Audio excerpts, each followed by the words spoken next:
Hey everyone, so in this video, I'm going to show you how to download your 1099 forms from Gusto.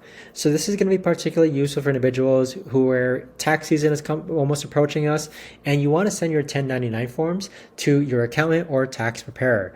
Either way, this video is going to be short, sweet, and simple, guys. There's not going to be a lot of steps involved, but I'm actually going to show you two different ways to actually access your 1099 forms on Gusto.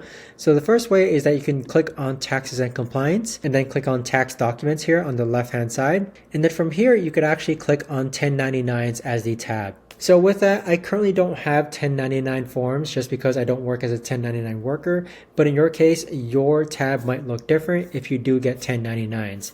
Now, the other way to actually access this form is that you could actually click on reports on the left-hand side. And then from here, you're going to see a variety of different reports that you can get. So go ahead and scroll all the way down to where it says 1099 tax forms. And as you can see, once I click that, I'm going to be brought to the same tab that I was before on this tax documents, tax compliance, 1099 forms. So that right there, guys, is the best and easiest way that I know of to actually get your 1099 forms. If you guys know of a better or easier way to actually do this, let me know in the comments down below. I would love to know. But thanks so much for watching, everyone, and I'll see you guys all in the next video.